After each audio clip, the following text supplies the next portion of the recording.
When painful things happen and we don't know how to deal with it, it gets stored in our body as stuck emotions. We just kept going. We didn't know how to deal with it, so we didn't, and we moved on.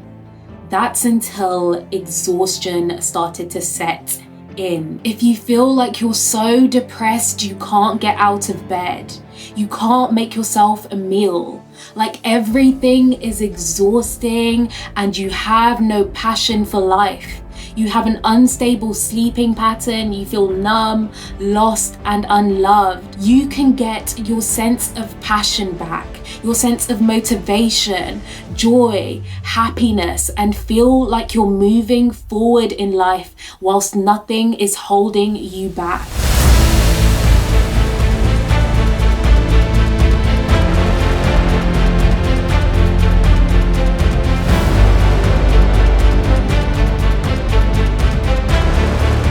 Hi guys, welcome to You Are Unlocked, a place for all your holistic health and wellness needs to help you unlock a happier life. My name's Yuna and I'm so glad you're here. In today's video, I'm going to help you understand what the root cause of any depression or extended periods of sadness are. This will help you start to make more sense of your life, and when these emotions come up or states, it won't feel as random. When things in our life feel random, that's when we can get a sense of things being out of control. So this will help you get more mental stability and start creating a path out of depression or extended periods of sadness and any of the associated emotions like feeling numb, weighed down, lost or unloved. As a human race, we are designed to continually grow, elevate and get better. We can see that all throughout history.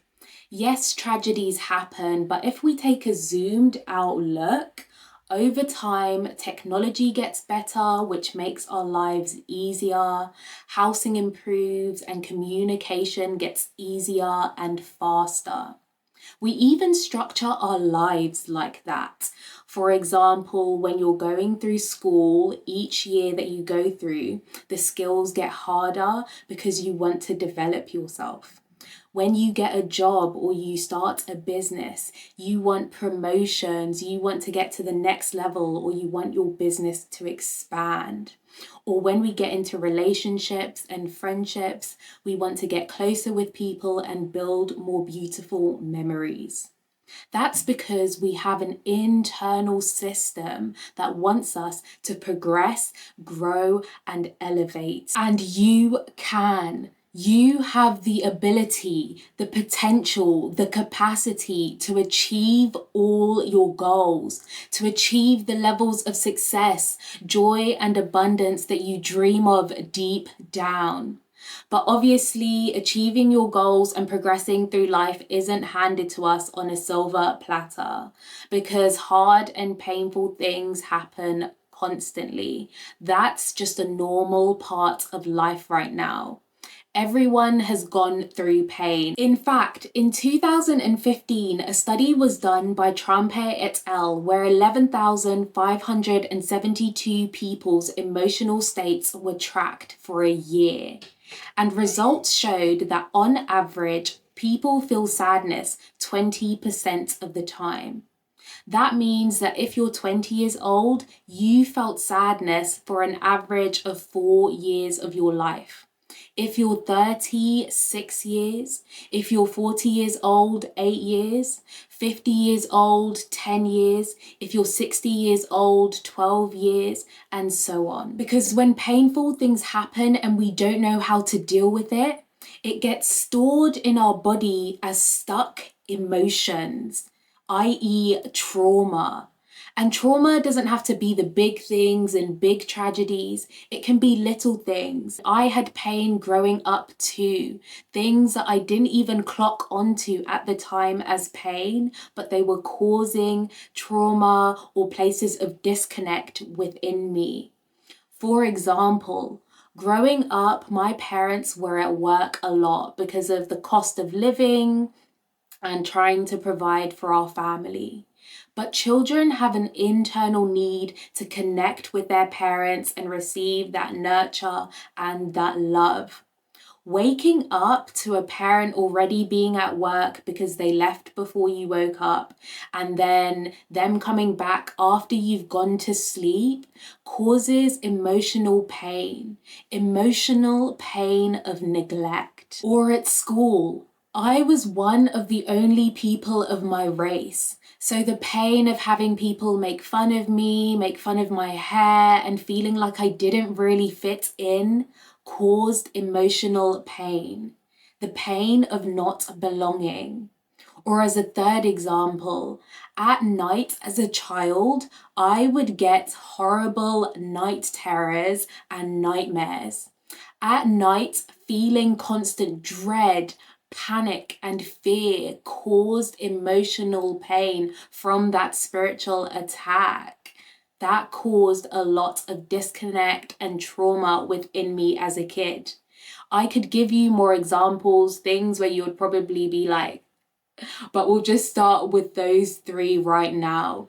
Maybe you can relate or use it as an anchor point for other things. Even if your painful experiences are different, one thing that we probably have in common is that we just kept going.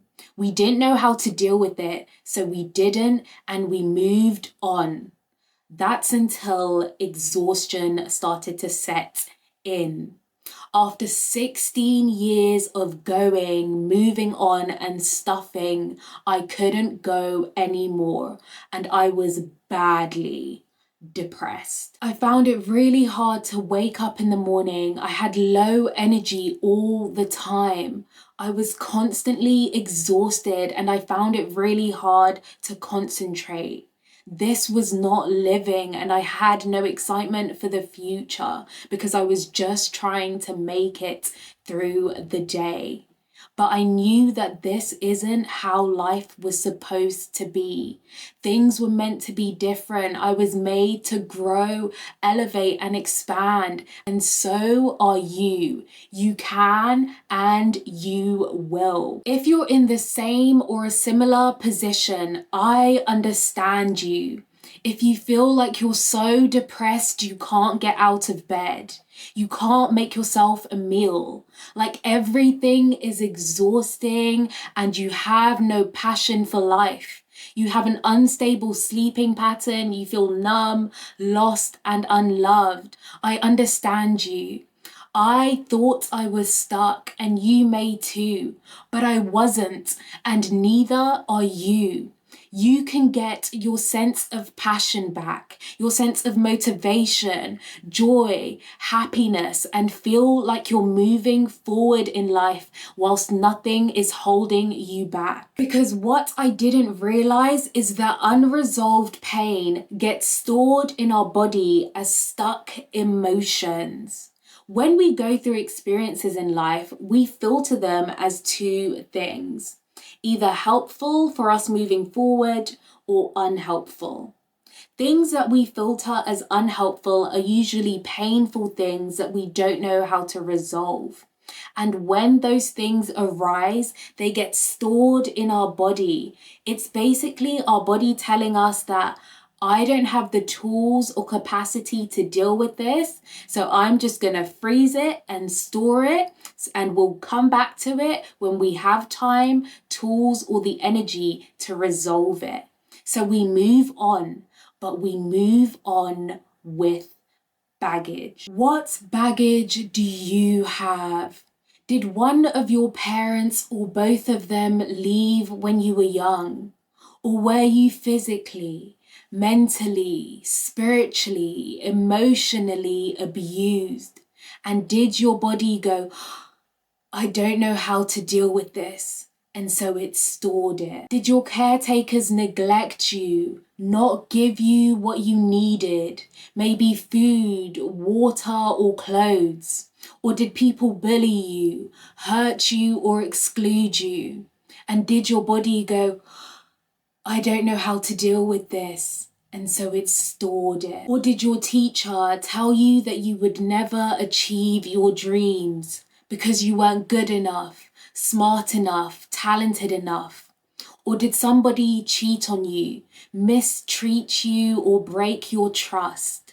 And did your body go, I don't know how to deal with that, and so it stored it? If you want to understand more about how the body stores emotional pain and how that can lead to affecting your physical health and well-being, I would recommend reading the book The Body Says No. It's a book by a medical doctor where he explains that he saw countless medical patients. And then he started to realize that patients with the same chronic disease often showed similar patterns of repressed, suppressed, and unresolved emotions, and how these patterns led to, or at least contributed to, the manifestation of disease in their body. It's a great read. I actually got it back in 2020 and it's taken me 4 years to read it. You might be thinking, why has it taken you so long to read a book? But I would read a few pages of this book and then I would get triggered. And I'd realize that, oh my gosh, I need to change some stuff in my life. To start, resolving unresolved pain. And then I would come back to it after I'd resolved the trigger and then I'd get triggered again. Hopefully it won't take you as long if you decide to read it. And this isn't sponsored. I genuinely think that this is a fantastic book and worth the read if you're trying to get more of an understanding. Back to what I was saying. So in life, you get to the point after storing all of that pain that you want to move forward. You want to create joy, happiness, and the things that you dream of. But that pain that is sitting within you is blocking you from receiving it. Maybe you want to make new friendships or go deeper in the friendships that you currently have. But the pain of being bullied, beaten up, talked down to, excluded, it blocks you from receiving it. Maybe you want to connect deeply with someone in a romantic relationship. But the pain of a parent leaving when you were younger, maybe one of your parents cheating on another, or you being cheated on, constantly lied to, it blocks you from receiving it. Or possibly you want to start a new job or start a new business, but the pain of people belittling you, talking down on you, and telling you that you don't have what it takes to be successful is blocking you from embracing that journey. Or whatever it may be. Either way, you're trying to move forward in life, but your body has stored up pain like a container within you. So when you're trying to pour something new into your life, it has nowhere to go and to flow. And that's when you start to feel depressed. The word depression comes from the Latin word deprame. It means to press down. It's made up of two parts. De, which means down, and prame, which means to press. So you're trying to elevate to the next level, elevate to joy and create the things that you want and need in the next part of your life. But the weight of the trauma, the pain, the things that have hurt you is weighing you down in your mind, your heart, your gut, your body, to the point where you feel depressed. But it's okay. It's not a bad thing. Although it feels overwhelming, it's just a red stoplight. A stoplight from your body telling you that, hey, before we can get what we want and need next, we need to clear some things out so that we can really enjoy the next season. Let's use you eating your favorite meal as an example. So, have you ever had severe pain? Maybe a banging headache or really bad toothache or somewhere else in your body? A few months ago, my right wisdom tooth actually started coming through. That was some of the worst pain I had experienced in a while. It was so bad. It was really, really bad. And I remember buying my favorite food at the time, which is jerk chicken, rice and peas, fried dumpling, plantain, and eating it. And it just did not taste good because my body was overwhelmed with the pain of my toothache. I couldn't enjoy the food as much as I usually do since my body was screaming that it doesn't feel good. It feels unwell because of the sharp pain. But when that toothache went and then I got my favorite food again, that food tasted amazing. It tasted absolutely wonderful and my body felt great. That's because it was no longer in pain. It's the same thing with depression and these emotions. They weigh down on us and it distorts our view and experience of life and happiness. So if you are feeling depression, it's just a signal that your body wants to release it, let it go, resolve it so that you can really enjoy the next season of your life. Otherwise, you may get the things that you want, but the pain of the past is going to make it feel like it's not that great, even though it is. As I said before, we as a human race are literally designed to grow, elevate, and get better. You are designed to improve and make your life more beautiful. But ignoring the pain of the past and the things that happened blocks that elevation. Don't be held back from the future that you're made for because of the past. At the end of the day, it's already happened. The pain and the hurt happened. Sometimes we can think that, if I don't look back or I don't think to what happened, then it feels like it never occurred. But it did, and your body is telling you that through depression. Would you rather be weighed down and heavy with depression because of the things of the past? Or be brave, have courage to look back and resolve what happened. And by so doing, you free up your emotions to accept joy and happiness. You free up places of connection within you to form new relationships. And you free up your mind to start creating the future that you're made for. And that's it for today, guys. I hope you understand the root cause of any depression that you may be going through and that it's not just a random state or emotion. Because when we feel like things are random, it also feels like the solution is random. And when solutions feel random, that's when our life starts to feel out of control. Since depression is a really difficult emotional state to be going through, in part 3 of this series, I'm going to release a repeat after me affirmations video. This will help you if you feel like you're so depressed and stuck in that state that you can't do anything. I'll also release a workbook alongside of it that you can work through. This will empower you with the pace of movement and help you get back on your feet. It's been a pleasure to have shared this small portion of your journey with you.